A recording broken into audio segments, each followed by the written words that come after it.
Biologia, forma i funció.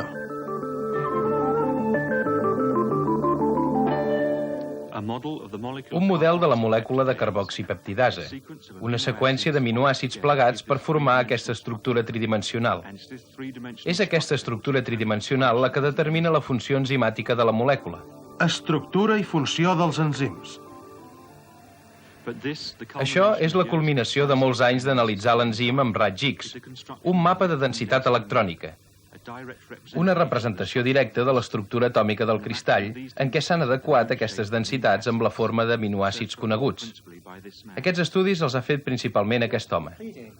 Només he determinat l'estructura d'una petita molècula que s'uneix a un enzim.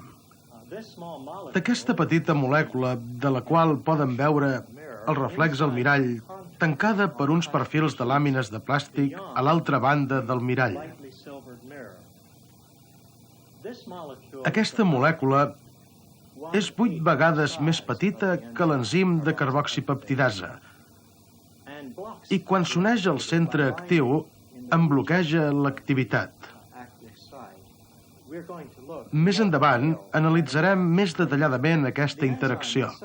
El mateix enzim de carboxipeptidasa és l'encarregat de digerir les proteïnes dels aliments.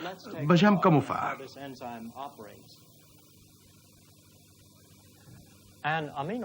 Els aminoàcids tenen un grup amino i un grup carboxil. Les cadenes de pèptids es formen per unió d'un grup carboxil i un grup amino amb la conseqüent pèrdua d'aigua. D'aquesta unió se'n diu enllaç peptídic o amida. Així es pot formar una cadena molt llarga d'aminoàcids, però sempre hi haurà un grup amino en un extrem, l'extrem N-terminal, i un grup carboxil en un altre, l'extrem C-terminal. L'enzim carboxipeptidasa elimina selectivament l'aminoàcid C-terminal i talla l'enllaç peptídic en aquest punt, preferentment si hi ha una cadena lateral llarga i no carregada en aquest grup R de l'aminoàcid C-terminal. Després, l'enzim trenca el següent aminoàcid C-terminal i així successivament, al llarg de tota la cadena peptídica del substrat. Però com pot treballar l'enzim amb tanta precisió? Per entendre-ho, hem d'analitzar l'interior de l'enzim i examinar la seva estructura tridimensional. I com es pot analitzar una cosa tan petita com una molècula? La resposta ens la donarà aquesta senzilla demostració. Les ones de l'aigua són molt similars a les ones de la llum. Els pics corresponen a la foscor i les valls a la claror. Si s'intercepta el recorregut de l'ona amb dues esquerdes molt pròximes, es formen dos fronts d'ones nous que interfereixen l'un amb l'altre. A les zones clares, on les ones són desfasades, les amplituds s'anulen les unes a les altres, i a les zones fosques, on les ones són en fase, les amplituds es sumen. El mateix passa amb la llum.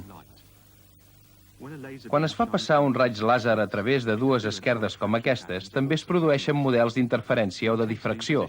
La intensitat i la posició d'aquestes bandes es relacionen amb la mida i la posició relativa de les esquerdes. Els models de difracció només es produeixen quan la distància entre les esquerdes és comparable a la longitud d'ona de la font lumínica. En una molècula, les distàncies interatòmiques són milers de vegades més petites que la longitud d'ona de la llum i, per tant, s'han d'usar els raigs X que tenen una longitud d'ona comparable a aquestes distàncies. Si fem passar raig X a través d'un cristall, esperem que es produeixi un model de difracció. En aquest hem usat una pel·lícula Polaroid per detectar el model.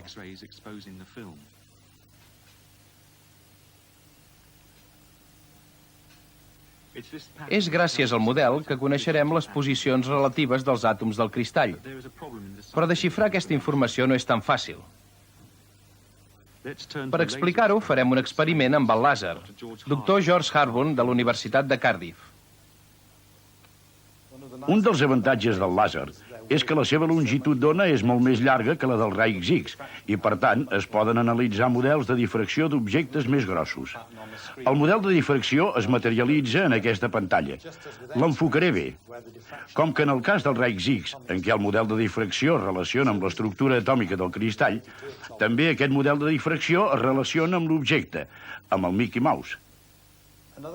Un altre avantatge de la llum és que es pot enfocar de manera que és possible passar d'un model de difracció a una imatge per mitjà d'un altre procés de difracció.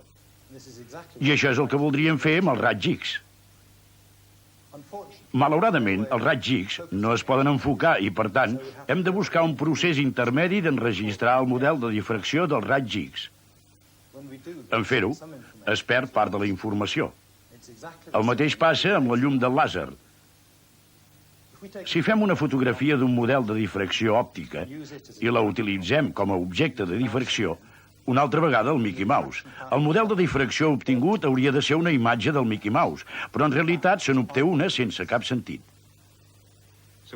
En enregistrar el model de difracció, es perd la informació que fa referència a la fase. Fotografia de difracció d'un cristall de carboxipeptidasa A. La cel·la bàsica conté dues molècules, és a dir, 5.000 àtoms de carboni, nitrogen i oxigen.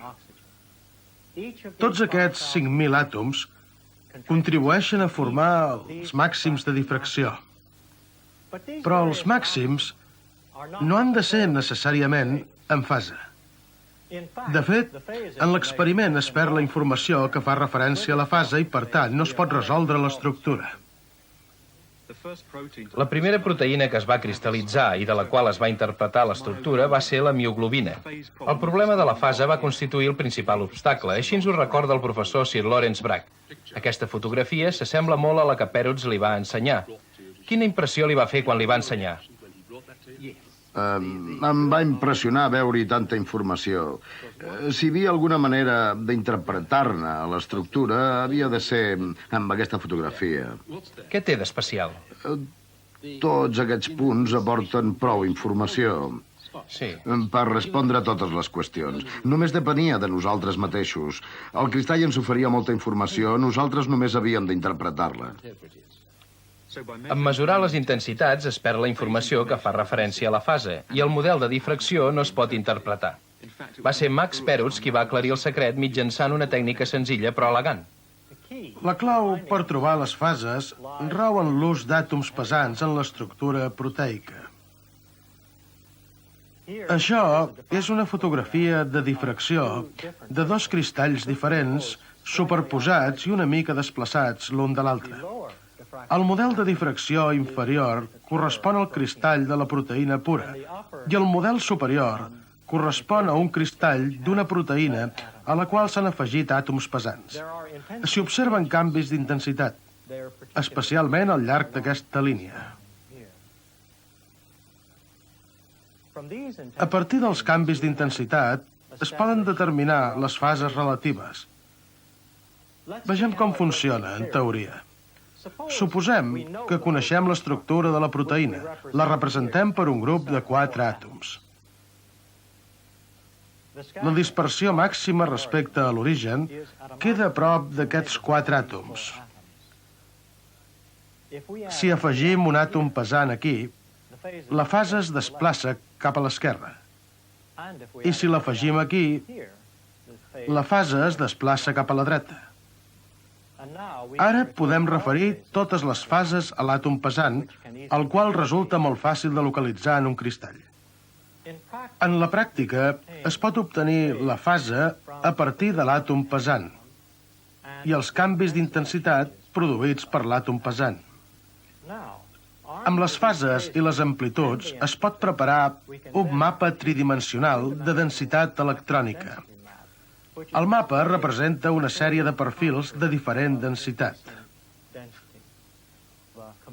El mapa que dibuixa l'ordinador constitueix una sèrie de làmines transparents i paral·leles en què s'han dibuixat els perfils i proporciona una fotografia tridimensional de la densitat electrònica de diverses regions de la molècula.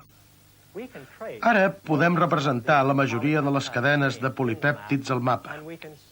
S'hi observen regions de densitat molt elevada que corresponen a grups amb molts electrons. Aquí hi ha un pont disulfur. I aquí hi ha la regió més densa, l'àtom de zinc. Aquest àtom és absolutament imprescindible per l'activitat de l'enzim i de vegades s'anomena cofactor o coenzim. Podem identificar algunes cadenes laterals. Per exemple, aquí. a més del zinc, hi ha un residu d'histidina. No obstant això, no podem estar segurs del traçat de la cadena polipeptídica, ni tampoc no podem identificar totes les cadenes laterals sense seqüència química lineal. Tot això s'ha de determinar per mètodes bioquímics. Podem utilitzar les representacions de l'ordinador per mirar d'encaixar l'aminoàcid en zones determinades del mapa tridimensional. Aquesta cadena lateral de tirosina que ocupa la posició 248 en la seqüència es pot girar i es pot fer encaixar en la densitat electrònica.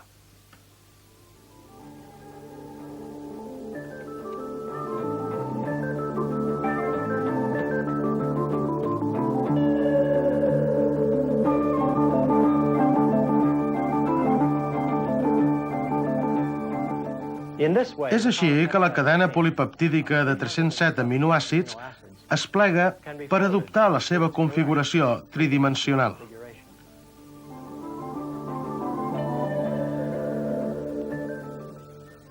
Això és una hèlix alfa molt llarga. Es pot veure una estructura laminar plegada, 8 fibres doblegades per la configuració L de les cadenes laterals. Aquí hi ha el centre actiu amb l'àtom de zinc.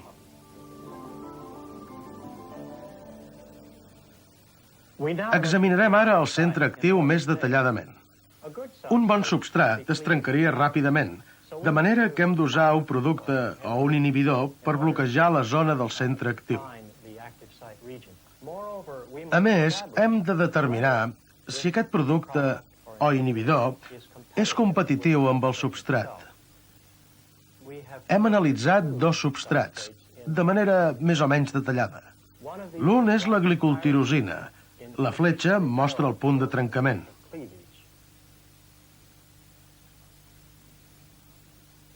L'altre és un inhibidor molt relacionat amb la glicotirosina. Quan unim aquest inhibidor a l'enzim, prenem una nova sèrie de dades de difracció de raig X. Sostraiem la densitat electrònica de l'enzim i representem els resultats en 3 dimensions. A la regió del centre actiu, on abans només teníem molècules d'aigua, ara hi ha l'anell de benzè al costat de l'enzim de benzè. L'altre anell de benzè de l'inhibidor aquí, i el grup carboxilat de l'inhibidor.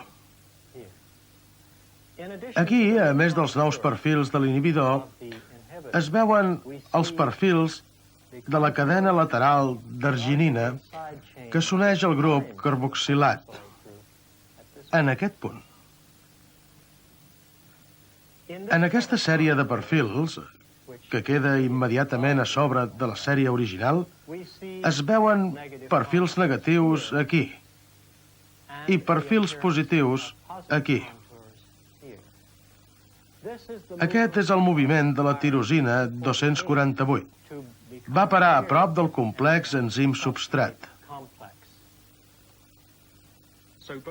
Tant l'arginina 145 com la tirosina 248, especialment aquesta última, es mouen de resultes de la unió de la molècula substrat al centre actiu. Aquest moviment provoca l'acostament dels grups carregats per assegurar la catàlisi i proporciona la prova final d'aquest tipus d'inducció. Ara veiem el centre actiu en perspectiva. Això correspon aproximadament al 20% de la molècula de l'enzim de carboxipeptidasa A la regió del centre actiu on s'uneixen els substrats. Aquest és l'àtom de zinc, el cofactor o coenzim, absolutament necessari per l'activitat enzimàtica. I aquest és el residu 270 de l'àcid glutàmic de càrrega negativa que atacarà el carbó carbonil del substrat. El punt d'unió del substrat és l'arginina 145, i el donador de protons és la tirosina 248. Per unir-se al substrat, fa una rotació al voltant d'un enllaç senzill. En moviments com aquest, l'enzim es disposa al voltant del substrat. Es podria dir que l'enzim abraça el substrat. Agafem una molècula de glicotirosina.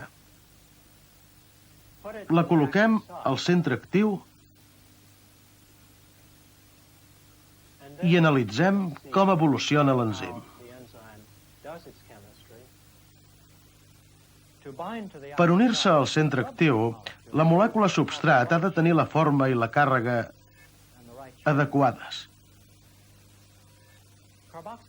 La carboxipeptidasa, en concret, trenca els aminoàcids C terminals de les proteïnes. Vegem quin mecanisme segueix. Primer, s'ha d'unir la proteïna al centre actiu.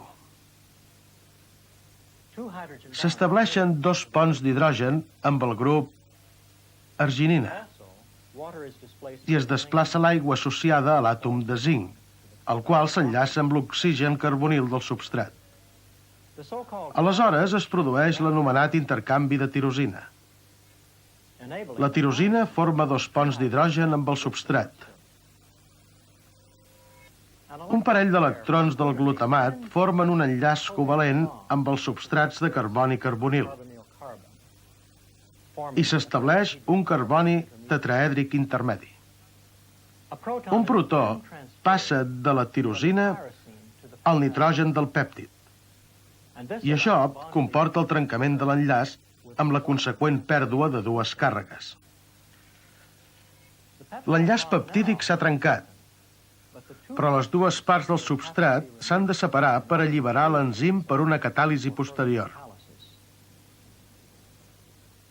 S'afegeix una molècula d'aigua al zinc i una altra a l'anió tirosina. A causa del medi hidròfob, la molècula d'aigua del zinc perd un protó. Es produeix un atac nucleofílic per part de l'ió hidròxid. S'allibera glicina de l'enzim, una molècula d'aigua s'uneix al zinc, la tirosina queda lliure i l'enzim recupera la seva activitat. Aquest és el model d'inhibidor que preparàvem al començament del programa.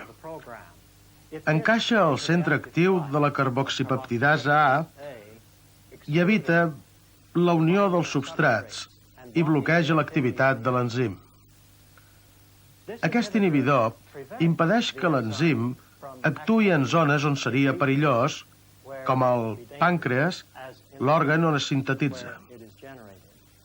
Quan s'elimina l'inhibidor, la glicina C terminal s'ha separat de l'enzim. Presenciem, doncs, la prova molecular que demostra la inhibició competitiva.